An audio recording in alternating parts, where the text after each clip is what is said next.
Welcome to the Financial Freedom Podcast, where we interview remarkable people and share strategies for mastering money and living a meaningful life. With your host, Grant Sabatier, creator of Millennial Money and author of Financial Freedom, a proven path to all the money you will ever need. Hey everyone, really excited today. Welcome to the 1 month recap of the Financial Freedom book tour. I'm sitting here with none other than Cody Berman at Fly2Fi, my tour manager, co-pilot. Dude, we're sitting here in Brookings, Oregon, and we're at the beachfront RV campground. You might hear some of the ocean waves in the background.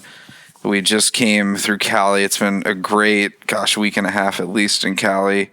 Dude, how have you been enjoying the tour so far? I've been loving it, man. And I think you're probably going to say the same. And something that we say to each other every day is like, I cannot believe that it's a Tuesday right now. We're just cruising down Highway 1 on the coast of California. And it feels like we've been on the road for 5 years. It's been like 5 weeks, 6 weeks. And it literally feels like we've been doing this forever. I cannot imagine normal life.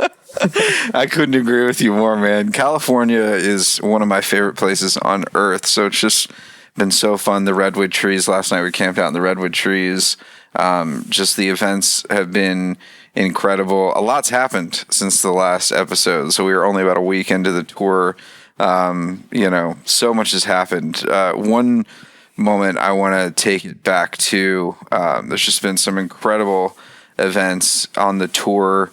But, last we talked, we were in the South. We were coming through New Orleans. So after New Orleans, we hit up Texas. And Texas was a lot. There were a lot of events, a lot of driving. Texas is a big state. But one of the best moments of the tour so far actually happened in Dallas. So we were at a meetup at a brewery. What was it called? Uncommon Bond? What was that brewery called? Common Bond Brewery.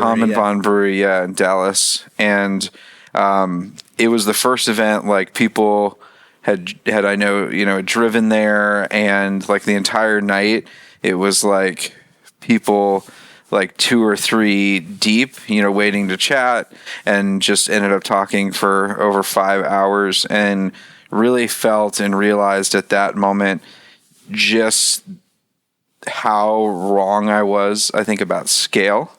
And so one of the things I've always thought about, 500,000 website visitors and all these people, and only, X thousands of people opened this or that. But meeting people one-on-one, face-to-face, hearing their stories, it really all came to life to me at that meetup in Dallas. That was a huge turning point, I think, for me on this tour, where hearing stories from readers, how they're using the book in their life, just, I realized that I would want to do this even if it only impacted just a handful of people. It's like everyone behind those clicks is a real person. It's crazy. Yeah. And some are taking more from it than others, clearly, but man, it's just to be able to have any ripple into the universe, really, that kind of hit me really hard, where I was like, wow, I'm extremely grateful to have this opportunity to do this and help others and feel that love. I wish everyone could feel what I felt that night in Dallas. And then I felt it a lot since then on the tour. That was just a huge, huge moment for me. I also think it's really cool how the demographic that maybe you were targeting, your quote-unquote avatar, is a hell of a lot different in person than what you thought when you were just typing these posts or doing these podcasts or just doing things online. Like, there's literally been people from all age groups, all ethnic backgrounds, all socioeconomic backgrounds who are receiving and taking action with this message. Yeah, absolutely. That has blown me away. I mean, getting emails so far from the youngest reader is 13 years old. The oldest email so far, an 82-year-old. It's pretty broad swath of people. The other thing that I really have taken away is there were just so many RVs in Texas, in Phoenix, in New Mexico, in the Southwest generally. And, we talk a lot about van life or RV life, but there's a lot of people in this country that's the only option that they have. And we've seen people on this tour living out of all types of vans. Oh, One yeah. guy I saw drive by with just a pickup truck and clearly a like plyboard box that he sleeps in that he made with like a rudimentary door. There's a lot of people out there, man, just making the best of what they can, and yeah, being up front and close with it every single day as we drive around the country has really, I don't even know how to describe what it's done to me, but it's just been it's opened my heart quite a bit to be around that and to see that. That's awesome, dude. So I want to ask you, because last time we did this roundup, I think I asked you where your favorite place, like moment, event was, and you said Philly. It was that first time you kind of had that like soul to soul connection with people. Other than Dallas, that's cheating if you picked Dallas. What has been your favorite place, whether it's a moment, event, or just beautiful location? Maybe you can pick a few. We've seen a lot. Yeah, I can pick a few. So I really think I really liked the event in Albuquerque at Bookworks. So I really liked that. It was just like a really beautiful day in Albuquerque. We'd come in from Texas. We were excited about just, being out of Texas. No hate, not hate on Texas here, but a lot of driving. And it was such a beautiful day, and the bookstore is really cute. It's called Bookworks, and there's a little cafe next to it. And even though not a lot of people showed up, they were just a broad range of people. We got to meet the youngest reader. Shout out Indiana. I think she's about like 8 or 9 month year old. Something like that, yeah. Super cute little girl. And it was just a great setting, good vibe, good energy from the bookstore owner. I liked the questions. I liked the diversity of the audience. Really liked it. I think it was a really beautiful day. And then they told us to go up to Santa Fe, which we did, which was dope. And then I think I really enjoyed both San Diego and Stanford, because they kind of similar in my mind. Yeah. Pretty big groups of people, about 80 people plus, and there was just, speaking to that number of people, I think creates a different energy, obviously, than a smaller group conversation.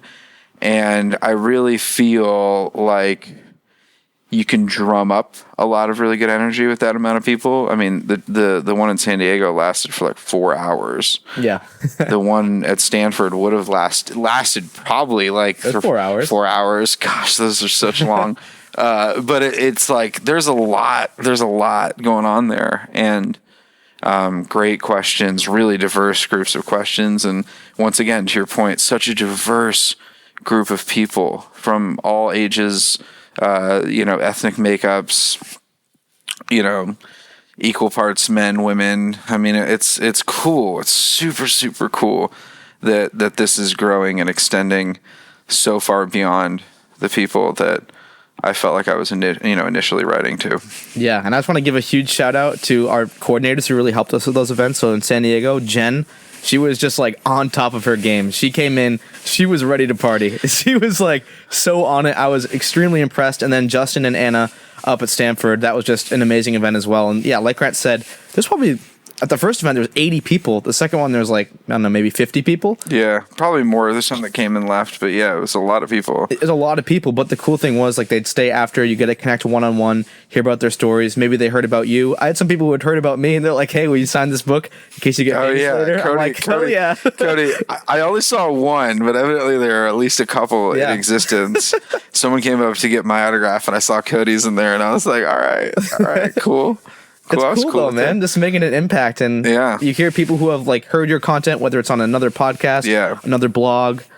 Just it's a really touching to know that people are taking action from the things that like people like you and I are putting out there.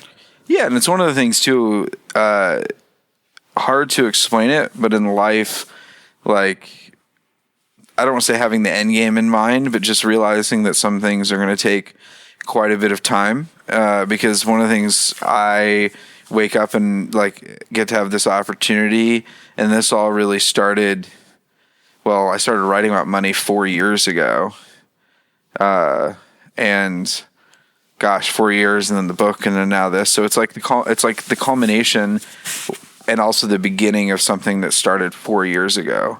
And I think that's an important thing to note. It was so much easier for me to do this and get here because I really love it and I enjoy it and I'm passionate about it. I could not have done this if I just didn't care. I realized that. And yeah, it's cool. It's cool to know this is just the beginning too, hopefully. And we've got a lot in store. Keep a listen, and there's gonna be a lot happening, dropping soon. And yeah, man, I'm just like filled with like such an intense and inspired energy to spread this as far and as wide and help as many people as possible. Everyone is always talking about money, man. I was in the bookstore in San Francisco, Book Inc. In Laurel Heights. I walked down there from my hotel, and man, I just walked in and there was someone buying like a money book. There was someone today at the restaurant we're eating at here in Oregon. I heard them at the bar. They were talking about money. The guy's like, I'm 34 and I have nothing saved for retirement. Obviously, I didn't step in and join the conversation, but gosh, there's so much need for this message and these tactics and these strategies. So it's just cool to see it reaching people, and I look forward to helping it reach more. Yeah, and I think one of the cool things about this trip, just like you talked about, learning how to spread this message maybe in different ways, is that we've really got to take a step back from our lives. Like, we're not in the day-to-day. We're so far removed that literally I think they should like have a GoFundMe relief for how many brainstorms that we've been having. It's like idea after idea after idea about how we can spread this message in different forms, through different mediums, how we can access those people that you were talking about that like are literally living out of a truck, or they're living in a mobile home that got chopped in half by a tree. It's like, how do we access these audiences? They might be, there are people living in their cars full time, I think, that enjoy their lives.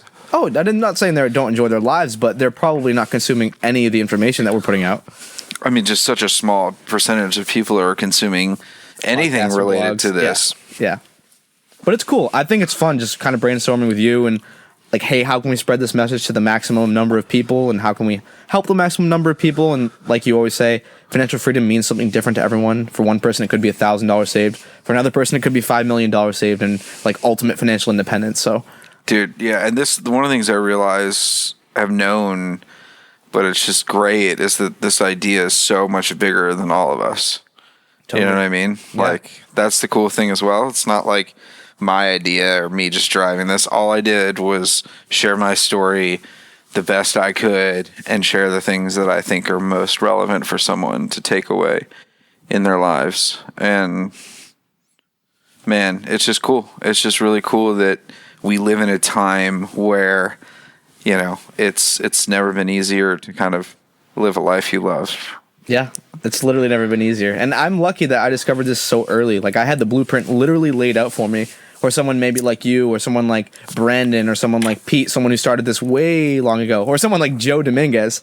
Yeah, I mean, these people didn't have the blueprints. They were just kind of... Shout out Joe Dominguez. Shout out Joe Dominguez.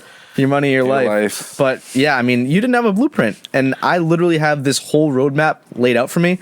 So like when we're accessing people, we spoke at high school the other day. This is actually a cool story. So Grant was speaking at a Rotary Club, and a woman comes up to me and she's like, hey, I know you're the tour manager. My daughter's in this high school class and she's just a brat. And I really want her to learn about money, learn about the things you're talking about. Can you come talk to her class? And I'm like, well, we're going to San Francisco in 2 days, so it better be tomorrow. So I literally hit this guy up. I sent him an email. I'm like, hey, man, this woman is saying I have to reach out to you. I have to speak to your daughter's class with Grant. We have to spread this message. He's like, okay. We show up, and we literally just gave a talk at this high school, and they seemed really engaged. And that's something that really drives me, is hitting people at that age before they make all these financial mistakes. Because, of course, you can get started at any age. And if you're 60, we have so many people reaching out like, hey, is it too late for me? No. But if you can access someone who's 18 years old and they start making six figures. Game changer. Game changer. Like, yeah, dude, it's crazy. Yeah, I mean, this was an all-girls Catholic high school. Yeah. And these young women were fired up by this. They were like, what? This is possible. How'd you do that? How'd you do this? How'd you do that? Wow. I think definitely at that age, high school, college, middle school, mid-20s, even early 30s, still a ton of time. But it's never too late. But obviously the as I've been saying in the talks, the next 5 to 7 years of your financial life, no matter how old you are the most important. Because I think 5 to 7 years, is just a really solid amount of time to completely not only turn your financial life around, but get some real headway, like life-changing headway. Yeah, and you don't have to live that life forever. Like, you don't have to have roommates forever. You don't have to live in your parents' basement forever. But if you can do it for a few years, no matter what age you are, it doesn't have to be living in your parents' basement. But it really makes such a drastic difference on your financial outcome. An example I always like to use is, like, talking to my friends. They're all like 22. They just got out of school. If you can save 100K by 25 using the rule of 72, which states that if you divide 72 by the average return you're expected to get, which let's call it 7% over the past 100 years, your money will double every 10 years. So I just want to give you a little bit of background on that. So let's go back to that example. 25, you have 100K. 35, you have 200K. 45, you have 400K. 55, you have 800K. And 65, you have 1.6 mil. And you literally just have to save that first 100K. That's not even adding to it at all. Paycheck to paycheck. It's like... Right. If you start early, you just have such an advantage. And something I love that you say is, like, you figured out you needed less money to retire at 30 than you did at 65 because you have the compounding on your side. Absolutely. Another 30, 35 years of compounding. Hopefully, shout out to anyone who's read the book. Rule of 72, represent. Dude, one of the things I want to switch gears here just a little bit because I really feel like it took a good 3 weeks to a month to really get the ideal message down to share on this tour. And that's been one of the things, just for anyone out there who's hasn't had a chance to see us talk or come to a meetup, the conversation, the actual talk that I've been giving has been very, quite different than the book. It's been what I've been thinking in the year sort of after writing the book, because I finished writing it over a year ago, and what I've learned talking with so many readers from all over the place, all different types of readers. And so it's kind of the perspective. It's almost like, I would say, like the financial freedom book afterward a little bit. Yeah. And that's what I've been sharing, because some people have showed up, they've read the book, some people haven't. I don't just want to sit there and obviously talk about tactics and how to save and invest. I already did that. That's why I wrote the book. And so I wanted to add something extra, give something of more value.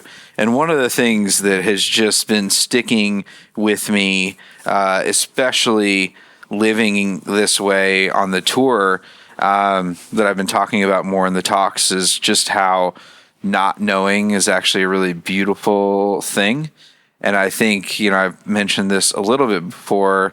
There's a simple paradox where we're trying to control all of our time. We're trying to, schedule every moment, have everything perfectly laid out, kind of control every aspect. Productivity journals, sales are like through the roof. People in this country are trying to get more productive, more out of their day.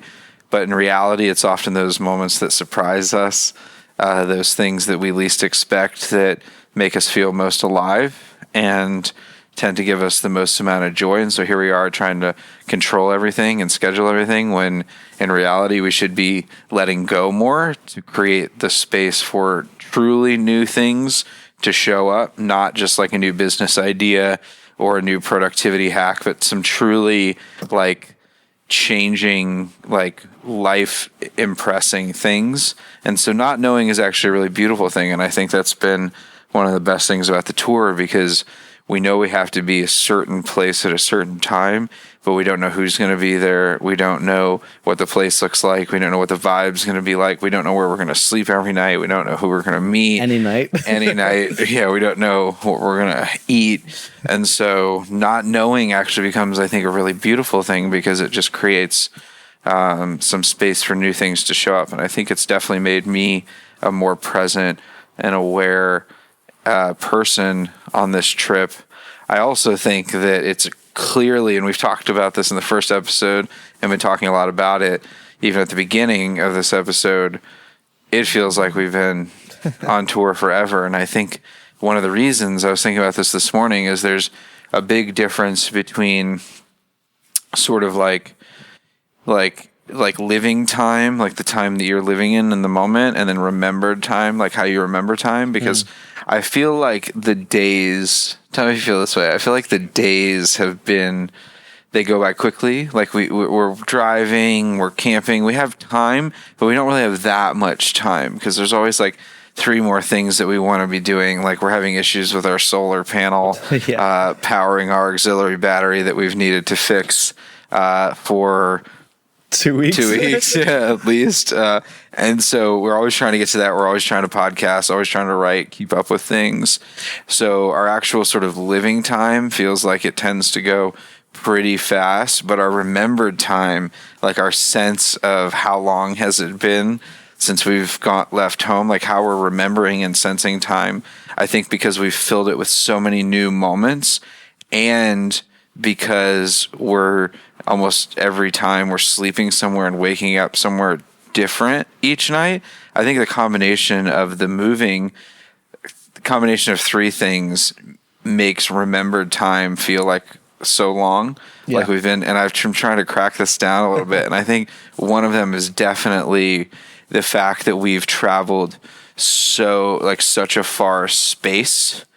And so we've driven across the country now from New York City. We've driven over 5,000 miles. So we're always constantly moving. I think that constantly moving, like traversing a large amount of space, is one of the reasons why it's felt like we've been on the road forever. Yeah. The number 2 reason, I think, is because we're sleeping different places. When you wake up somewhere new, I think your body has a different type of reset. And then number 3, just because we've been packing so many varied new things into the day. And then finally, number 4, because we have moved all these places, our minds are literally more present because we're paying attention to things that we've never seen before.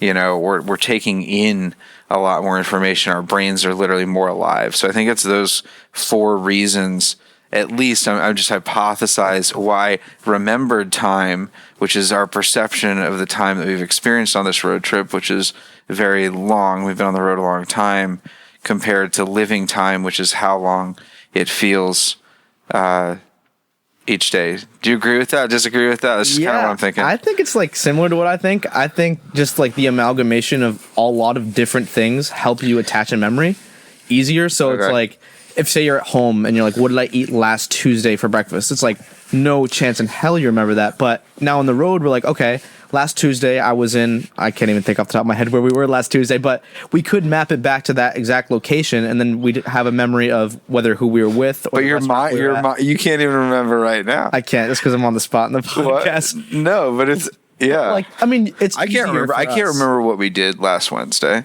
at all. I think if you thought about it for like a minute, you'd be able to think about it. No, I could guess. Okay, so currently it's a Wednesday right now. Yes. I think last Wednesday we were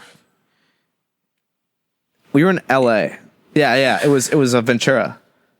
Yeah, it was we were in Ventura. So I remember that whole day. Now that we like said, okay, we're in Ventura that day. We did the radio in the morning. Then we went to Mike's house, hung out with him. Shout out to Mike. Thank you for the hospitality. Mike Anderson. Yeah. And then we did the Rotary Club, and that's where I talked to that woman. And then we walked around the beach with the documentary folks. Shout out. And then what do we do after that? Maybe my memory's not as good as I thought it was. That was because the botanical garden walk. Then the botanical garden walk. Yeah, so I can remember that whole day just because I can attach it to different people in a different place. I think you were up for like 24 hours that day almost. Yeah. But yeah, you're right. You're right. That helps a lot. Yeah, I think that's true. But yeah, it's just been cool because it feels like we've been doing this a while. It feels like I'm used to it. I got to admit, it was a little challenging going. So my wife came into town for 3 days in San Francisco, met us, and I stayed in a different hotel, and then having to go from that to back on the road now. I don't think I've showered in 3 days. And yeah, it's definitely a change, but man, I'm loving everything about this. I'm really excited. I don't know. I was pretty confident that I could do this for a year, like 2 weeks in. Yeah. I'm not as confident now that I could do this for an entire year, but I'm I'm definitely grateful. I think 3 months is going to be the perfect amount of time. I feel like if we did it for 6 months, it would literally feel like 5 years or something. At this pace, like maybe if you slow down, like I would have loved to chill in like Austin, say for a week. That's true. But obviously we can't do that. So it's like when we bomb from Houston to Austin to Dallas to Albuquerque in 3 days, like that isn't exactly the most fun. I feel like we need to make tour t-shirts. We should definitely make tour t-shirts and put them up on the site. Yeah. Anyone who wants a tour t-shirt, they're coming soon. Something that we haven't talked about actually is our van, Tom. And so you guys haven't really heard much about him. He's been through a lot. He's been through some hardships. We actually added some family members as well that we'll talk about to our van. But man, yeah, Tom, this is a crazy story. So we drive all the way across the country from New York to California, down through the Southeast, across like the whole belt. Literally, we get like, I don't know, 30 miles from San Diego, and we're 10 miles away from one of the most prestigious Westfalia VW camper shops in the country. And we break down. Like, it just won't start. The fuel pump relay went, and we're like, this is literally the luckiest thing. Luckiest, unlucky thing. Yeah, unlucky thing that ever could have happened. So that happened. Tom's just kind of been through a lot.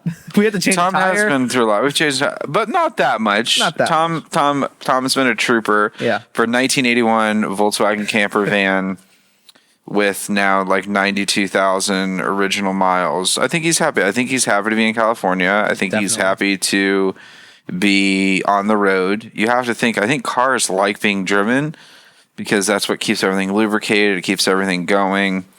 So I've been really happy with Tom. Just picked up a memory foam mattress topper, which has been a little bit of a game changer. I'm definitely, at the age of 34, somewhat of an old man with my sore right shoulder. So being able to have a little bit of an extra comfort when you're sleeping every day in a car helps. But Tom's just great. I think this is the perfect amount of space for this tour. Yeah, no, it's been really good so far. And the two additional members of the family, so we got a succulent. I think Grant spent more time on that than he has with the solar panel, but it is mounted on the front of Tom. I don't think it has a name yet, unless you've named it. No, the succulent doesn't have a name. I've been leaning towards Anne. Okay. But there's 3 succulents in there, so it's unnamed. It's the succulent garden. Let's call it that for now. We'll call it the botanical garden. It's Tom's botanical garden. Okay, and then our newest addition. Just got shout out Redwood Forest 2 days ago. Red, aka Fred, aka Fred. But Red is a tiny giant sequoia tree that's evidently a year old. And what is he supposed to grow every?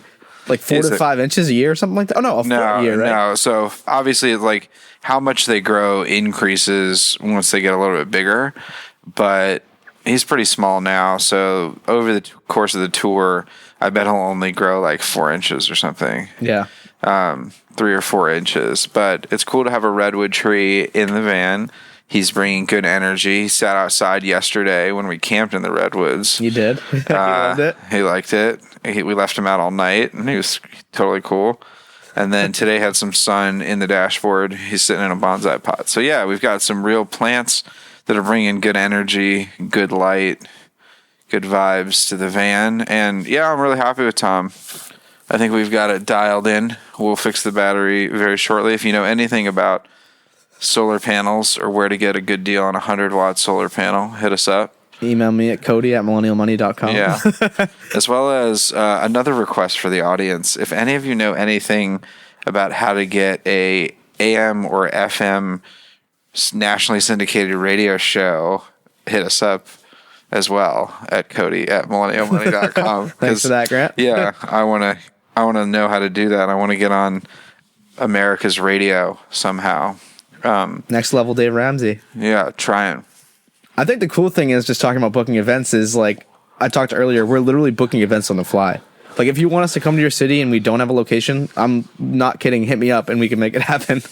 Yeah. It's really cool. We're just kind of winging it. We're in a van, so as long as we can drive there, we can make it happen.